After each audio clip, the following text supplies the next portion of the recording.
Okay, so students आज जो हम स्टार्ट करने जा रहे हैं वो स्टार्ट करने जा रहे हैं हम लोग नेशनल इनकम का एक मेथड जिसका नाम है वैल्यू एडेड मेथड। अब नेशनल इनकम को कैलकुलेट करने के लिए बेटा हमारे तीन मेथड्स होते हैं।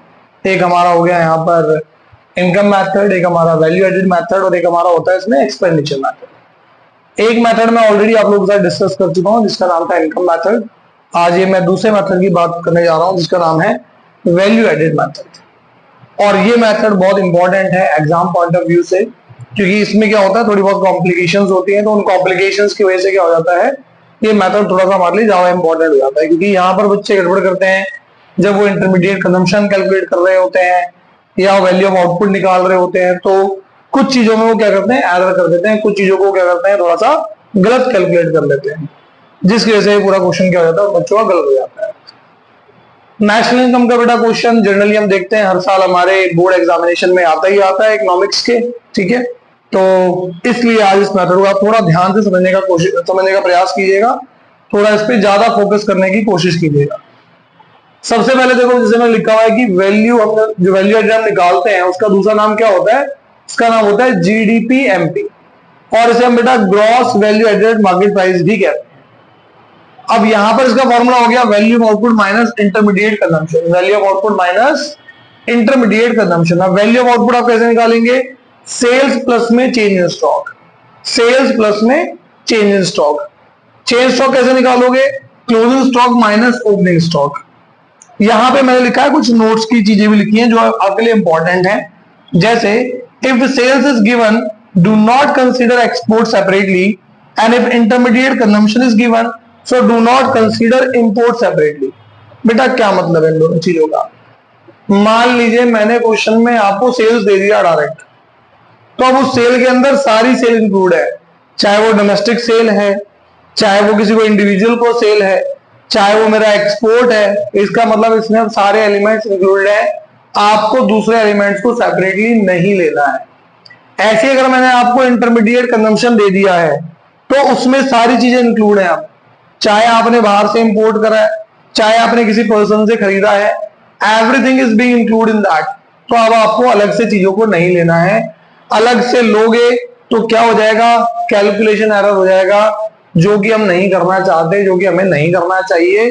अच्छा जी, एक दो चीजें और हैं जो ध्यान रखना है, यहाँ पर बच्चे बहुत गड़बड़ करते हैं। वैल्यू ऑफ आउटपुट निकाल रहे हैं आप, तो उसमें आपको सेल चाहिए सबसे पहले। अब सेल में क्या होता है कई बार ना आप जब प्रोडक्शन करते हैं तो आप सेल्फ कंजम्पशन भी कर लेते हैं, तो बेटा वो सेल्फ कंजम्पशन भी इसके अंदर आएगा, वो भी कंसिडर किया जाएगा, वो भी लिया जाएगा, उसे छोड़ मत देना। दूसरी बात, इंटरमीडिएट कंजम्पशन की हम बात कर रहे हैं, इंटरमीडिएट कंजम्पशन में कैपिटल गुड्स नहीं आती, उनका यूज नहीं आता है, तो उनको इग्नोर कीजिएगा। बेसिकली यहां पर हम बात कर रहे होते हैं रॉ मटेरियल की, प्राइमरी सेक्टर के एलिमेंट्स की, उनकी बात हम यहां पर कर रहे होते हैं। जो सेकेंडरी सेक्टर की हमारी चीजें होती हैं, मशीनरी प्लांट इक्विपमेंट, अगर उनका यूज होता है तो उसे इंटरमीडिएट कभी मत मान लेना, बच्चे मान लेते हैं और फिर कहते हैं सर हमारा तो आंसर नहीं आया। तो भैया कभी नहीं आएगा, जिंदगी में कभी आंसर मैच नहीं करेगा।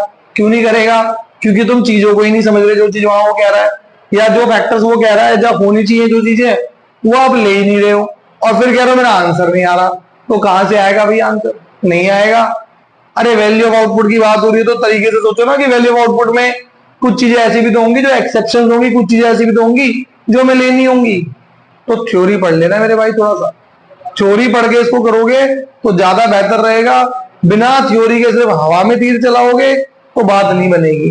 तो बेटा इसमें बेसिकली जब आप ये दो चीजें कैलकुलेट करते हो तो थोड़ा सा इनकी प्रिकॉशंस कि भैया इसमें मेथड की प्रिकॉशंस क्या है, थ्योरेटिकल एस्पेक्ट क्या है, वो चीजें जरूर कंसीडर कर लेना, नहीं तो गड़बड़ होती है। अब देखो बात को समझो, ये निकला gross value added at market price, मैं कहूं तो निकला GDP at MP, GDP at MP हमारा यहां पर अभी आया है, लेकिन ये नेशनल इनकम थोड़ी है। हमें तो क्या निकालना है क्वेश्चन में, हमें निकालना है जी नेशनल इनकम। तो बेटा नेशनल इनकम ऐसे नहीं आएगी, आपको तीनों सेक्टर्स का gross value added at market price निकालना पड़ेगा, प्राइमरी का भी, सेकेंडरी का भी, टर्शरी का भी। तीनों को आप जोड़ दोगे, तीनों को जोड़ने के बाद जोड़ना पड़ेगा एनएफआईए, तब जाके निकलेगी नेशनल इनकम। लेकिन जनरली जो चीज देखी गई है बोर्ड एग्जामिनेशन में वो ये देखी गई है कि जी वो आपसे नेशनल इनकम नहीं पूछता, क्या पूछता है आपसे, आपसे पूछता है gross domestic product market price निकाल दो, वैल्यू ऑफ आउटपुट निकाल दो, मुझे सेल बता दो, ऐसी ही चीजें पूछता है बेटा। प्रीवियस ईयर के बहुत सारे क्वेश्चन उठा के देख लेना बोर्ड के, आपको पता लग जाएगा कि उसने जनरली क्या पूछा है। ठीक है, तो सारे बच्चे इसको नोट कर लें और ये बहुत इंपॉर्टेंट है, उसका ध्यान रखें कि इस मेथड के आने के चांसेस सबसे ज्यादा होते हैं। तो सभी से नोट कर लें, और जिसने अभी तक मेरा चैनल सब्सक्राइब नहीं करा है तो सब्सक्राइब जरूर कर लें। ठीक है, सारे बच्चे इसको नोट कीजिए।